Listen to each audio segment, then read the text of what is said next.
to the Soda Fiend. Today we're going to be taking another look at a Texas beverage, and despite the fact that I do have sodas in my library that are not from Texas, I happen to be taking a look at one today that is. So we're going to be taking a look at one of the offerings of the Dublin Bottling Company, or Dublin Bottling Works as they are officially called. This is their tart and sweet lemonade. Now, the Dublin Company has a long history stretching back to the early 1890s, producing primarily Dr. Pepper. And over the course of some decades, following the Cola Wars and the adoption of high fructose corn syrup as a cheaper sweetener by soda producers in the United States, who faced this issue due to high tariffs on Mexican cane sugar, primarily. This is due to, strained relations on financial fronts and corn subsidies in the United States, which make corn exceptionally cheap, in fact, to the degree that much of it goes to waste. The relationship between the Dublin Bottling Works and the Dr. Pepper Company became strained because the Dublin Bottling Works kept distributing Dr. Pepper with cane sugar while keeping a sharp focus on the fact that it was coming from their bottler. Eventually, this led to some lawsuits, realistically a big lawsuit that shut the production of Dr. Pepper from this bottler down, and they branched out into a great number of other flavors, including some uniques, but they've got many of the typicals with usually a cute name of some kind. They've got their Triple X root beer. They've got their tart and sweet lemonade. They've got their retro grape, which was recently rebranded in a charming move as Make America Grape Again, I guess, as in an effort to alienate half of their audience. Or maybe they thought it was just cute. Either way, we're going to be finding some retro grape, which is what they originally produced their grape soda as, and it's still around in some quantities here in Austin. Now, moving on from the subject of the bottler, as we will be coming back to the Dublin Bottling Works again and again here on the Soda Fiend, due to its easy availability to the host of the Soda Fiend, we're going to take a look today at a type of soda that is not traditionally warmly embraced by Americans. Lemonade sodas are popular in various regions of the world, particularly in Europe. In England, Fentiman's Victorian lemonade, and throughout the surrounding areas of Europe is pretty firmly entrenched. But we in the United States have not truly embraced a lemon soda to the degree that we actually, have one that we can point to regularly or easily. There was one called Rondo in the 80s that kind of flopped. It did okay for a little while, and then people started rumors about human waste being in it, which was probably, in all likelihood, started by someone who worked for Mountain Dew, because that kind of rumor mill kind of thing can be really very effective in sabotaging a competitor. Whether or not that's true, that the rumor even properly was what brought Rondo down, I don't really know, but I do know that Rondo existed, and it was largely lemon flavored. In fact, it's, according to what I've found online, still exists to some effect as a drink called Solo in Australia, which I am going to try to get hold of some of. But anyway, various producers have tried various lemon sodas in the United States. There's Lemmy Lemonade, and there's been some occasional stabs from the majors, which I cannot think of at present. So I will try to find a couple of examples and insert some photos here. But Dublin decided to add a sparkling lemonade to their lineup as they expanded their beverage range, and this is it. So let's take a look. Now, among the Dublin offerings, this has a more intimidating ingredients list than some. We've got our carbonated water, our cane sugar, our citric acid. Extremely common in a citrus soda. Of course, gum acacia is a thickener, I believe. We have sodium citrate, a little more citric stuff. Sodium benzoate, a very standard preservative in soda. Potassium sorbate, ester gum, natural flavors, which I can testify to because I can actually see some bits of lemon seed floating around in this stuff on the bottle with the light on it in the background currently. And we've got brominated vegetable oil, which is actually banned as a food ingredient in a number of countries, including Japan and the United Kingdom.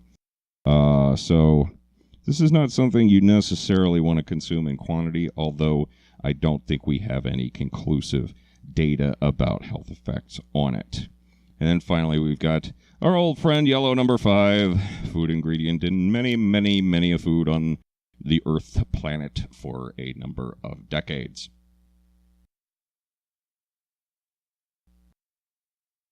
Dublin Tart and Sweet Lemonade contains, I can't even quite see this, can I?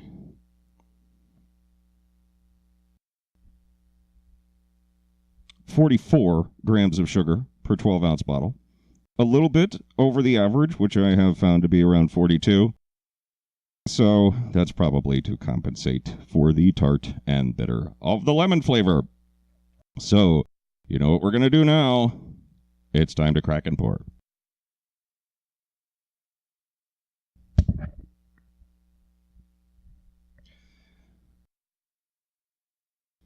Our bottle cap today features the great nation of Texas and its flag and a very, very tiny heart in blue that I honestly am having a little difficulty reading.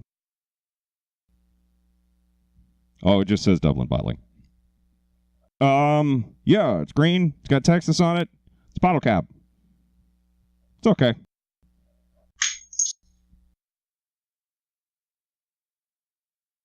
All right. Take a little swig here on the way to the glass.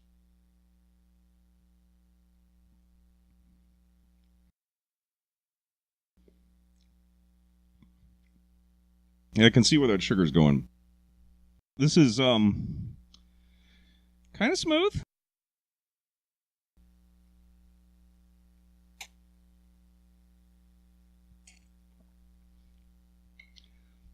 Now, as an American, a sparkling lemonade is a relatively unfamiliar flavor to me.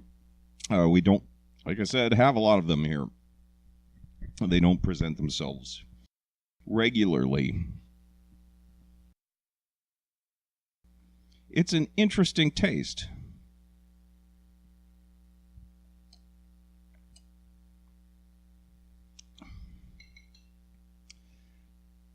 I would say the degree to which this resembles real lemonade is kind of minimal. But as a soda flavor, I think there's something here. Let's get a little Rocky water.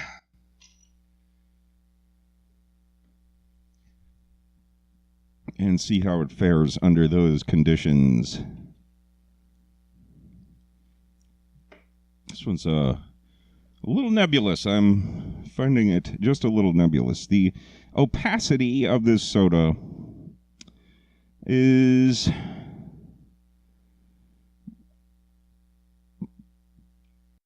I don't know. Visual appeal on this one is not super high, but what are you going to get from a lemonade? We all know what lemonade looks like, so there's something to at least try to duplicate here, color-wise.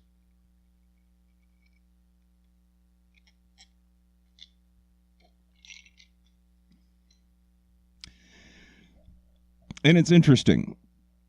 I am not sure that lemonade is the best descriptor of this kind of thing, but the sparkling lemonade designation doesn't necessarily mean the same thing. And by the way, in the United States, lemonade refers to a flat water lemon drink made with lemon juice and sugar. Pretty much exclusively. There's not going to be much else you would put in a lemonade in the United States. I believe in Europe and the UK in particular, lemonade by default is fizzy. So that's a slight difference in language, but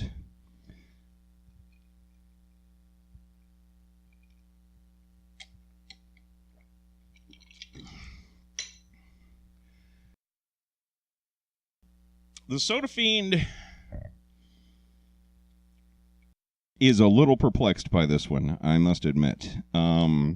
This flavor is slightly less familiar. I think I'm going to come out with a thumb up on this, although I don't know how often personally I would come back to it. Now I'm going to be taking a look at a number of sparkling lemonades. It's really the first time I've had one in quite a long time. So I might have to come back and reevaluate this a little bit. But it's not exactly to my taste. But I am limited in my ability to describe it in comparison to others of its kind. I'm going to give a mild thumbs up for Dublin's Tart and Sweet brand lemonade.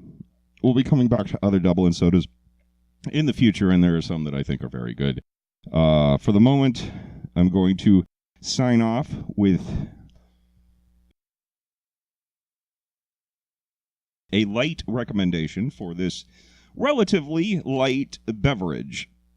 This is a kind of an outdoor, kind of a summertime soda, I would think. It's really not, it's not the kind of soda you would drink as your number one, right? But it might have a place on a menu. That's where I'm going to come out on this one. Despite my comments about its name, I actually do have some pretty positive feelings about Dublin's grape, and we'll be coming back to their orange cream and their red cola and their unique flavor, the Frou Frou Berry, which, honest to God, I have no idea. So we're going to sign off. Have a good day. If you're drinking soda, take care of your teeth, and thank you very much.